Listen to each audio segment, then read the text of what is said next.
ఆ నజరేయుడైన వాడు నీతో ఉండి నడిపిస్తాడు. ఆ నజరేయుడైన వాడు నీతో ఉండి నిన్ను బలపరుస్తాడు ఆయన. అందుకే యెహోషువ ఏమన్నాడు? భయపడబాకు, నీకు ముందు ఉంటా, నేను నడుస్తా, నీకు ముందు నడుస్తా, నా వెనకాలరా. దారి అంతా కూడా సరళము చేయబడుతుంది, పరిస్థితి అంతా కూడా చక్కబెరచబడుతుంది. దేవుని బిడ్డలారా, దేవుణ్ణి ముందు పెట్టుకొని నడుస్తున్నావా, లేకుంటే నీ బంధుమిత్రులను, నీ డబ్బును, నీకున్న టాలెంట్ని, నీకున్న అందాన్ని, రకరకాల వాటిని ముందు పెట్టుకొని నడుస్తున్నావా? ఏది నీ ముందుంది? నువ్వు మందసమై ఉన్న దేవుణ్ణి ముందు పెట్టుకొని నడిస్తే నీకు జయాన్ని కలుగజేస్తాడు ఆయన.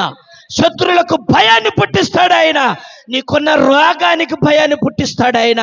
నీకున్న అభద్రత బాగుందే, దానికి కూడా భయం పుట్టిస్తాడు నా దేవుడు. చాలా మంది ఆయన్ని పెట్టుకొని అట్లా దోస్తుగాడిని పిలుతారు, రే ఫోన్ చేసి పిలుతారు, అరే అరే ఎక్కడరా, బాగా మనసు బాగాలేదురా, రోడ్డు కాడి కొత్త వైన్ షాప్ దగ్గర బాధ ఇదంట. నీ మనిషివేనా? ఈ రోజుల్లో చాలా మంది తాగి తాగి తాగి భార్య ఉసురు పోసుకుంటున్నారు. ఇట్లనే చెప్పాలన్నమాట. తాగి తాగి తాగి తాగి తల్లిదండ్రులు ఉసురు పోసుకుంటున్నారు. నీకేమి నెమ్మది దొరుకుతురా అంట నేను. నువ్వేం బాగుపడతావురా? ఏదో ఒక రోజు లివర్ ఖరాబ్ అయిపోద్దా? లివర్ని ఏమంటారు తెలుగులో? కార్యం అంటారట. ఏమంటారు?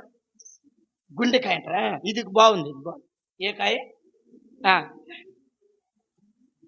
అది ఇలా ఒక పార్క్ లాగా ఉండేది, ద్రవం లాగా నీళ్ళలాగా కరిగిపోద్ది. ఎట్లుంటది?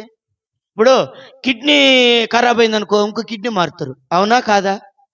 గుండె ఖరాబ్ అయితే మారరా? మారుతారు. గుండెను కూడా చాలాసార్లు మారలే. మన ఈ హైదరాబాద్, సికింద్రాబాద్లో కూడా మార్చారు. ఇంకా కళ్ళు ఖరాబ్ అయితే కళ్ళు కూడా కదా, అవునా కాదా? గొంతు ఖరాబ్ అయితే ఇంకోటి తీసుకొచ్చి కూడా పెడతారంట. మరి గుండెకాయ ఖరాబ్ అయితే ఎవరిది పెట్టరంట. మరే నిజం. జాగ్రత్త బిడ్డ. ఇట్లా ఇప్పుడు ఇట్ట అన్నాడు, రేపు పొద్దునట్టు అయిపోతావు, ఇట్ట అయిపోతావు. ఇంకా అసలు లేగవే కదా. మీ ఆవిడ ఏమండి నీ పిల్లలు డాడీ, ఇంకెక్కడ డాడీ తల్లి, ఇంకెక్కడ, ఇంకేమి లేదు, మంచానికి అతకపోతాడు. నీకు తెలవట్లే. చాలా మంది, నిజమండి ఇది నిజం, చాలా మందికి తెలవట్లే. పొద్దుగాల ప్రార్థనకు వచ్చి సాయంత్రం క్వార్టర్లు తాగుతాను. నీదేం భక్తిరా బాబు?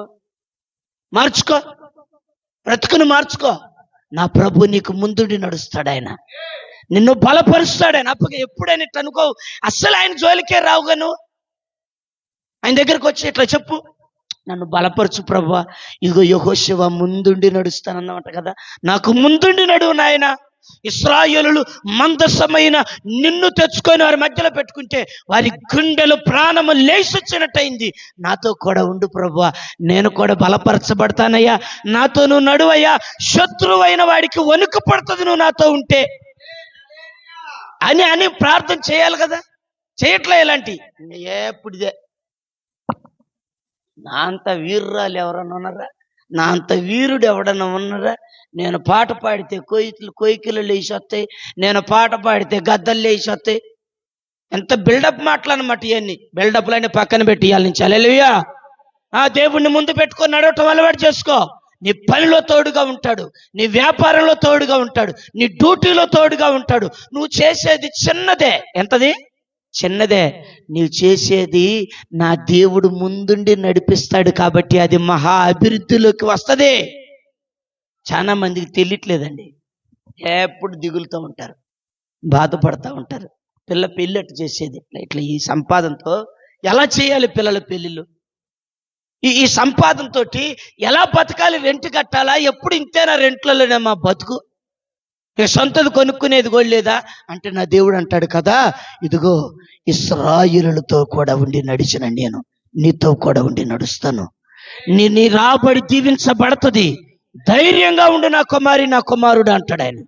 నిజం, ప్రవచన పూర్వకంగా చెప్తున్నాను. ఈ నెల మొదలుకొని నా దేవుడు అలాగూ నువ్వు కనుక ఆయన ముందు పెట్టుకొని నడిస్తే నిన్ను నిశ్చయముగా దీవించబోతున్నాడు ఆయన. మందసమై ఉన్న దేవుడు మనతో కూడా ఉండి నడుస్తాడంట, నడిపిస్తాడంట, బలపరుస్తాడంట. భయపడిపోయారు శత్రువులు భయపడిపోయారు. నేను ఏలుబడి చేస్తున్న ప్రతి శత్రు అది భయపడేలాగా నా దేవుడు ముందుండి నడిపిస్తాడు. ధైర్యముగా ఉండంటున్నాడు. ఇదిగో ఏదైతే నీకు ఇస్తానని చెప్పాను, ఏదైతే నీకు చేస్తానని చెప్పాను ఈ సంవత్సరం, ఏదైతే నీ ఎడల తల పెడతానని చెప్పాను ఈ సంవత్సరం, అది నేను జరిగించక మాననంటున్నాడు నా దేవుడు. జరిగిస్తాడంట. చూడండి, ఆయన్ను పెట్టుకొని నడిస్తే జరిగే, ఆయన్ను పెట్టుకొని నడిస్తే గుండెల్లో ధైర్యం. రెండోది ఆయన అంటున్నాడు కదా, నేను చెప్పింది చేస్తానని చెప్పానే, అది జరిగిస్తాను నేను ఎడల. అసలు యెహోషువ అండి మొదటి నుంచి కూడా భక్తి యాత్రంటే అందరూ కొన్ని సందర్భాలు మనం చూస్తే వీడు పెద్ద పిచ్చోడు అని రాళ్లతో కొడదాం అనుకున్నాం. మెంటల్ గాడు వీడు పెద్ద మెంటల్ గాడు, మాట్లాడితే భక్తి అంటాడు కదా చాలా మంది. మెంటల్ గాడు అని అన్నారు. చాలా తీవ్రతగా భక్తి చేసేవాడు. అలాంటి వాళ్ళని చూసి చాలా మంది పిచ్చోడు, మాకు తెలవదు భక్తి, మరి నువ్వే భక్తి చేస్తున్నావు, ఇక చూడబ్బా బయలుదేరాడమ్మా, అమ్మ బయలుదేరిన తల్లిగా ఈ అమ్మగాటి భక్తి చేస్తున్నాను ఎగతాలు చేస్తారే. అందరు ఎగతాలు చేశారు, వాళ్ళంతా ఆకుల్లాగా రాలిపోయారు. ఈ అబ్బాయి మాత్రం వీరుల్లాగా దేవుని చేతిలో నిలబడ్డాడేనా.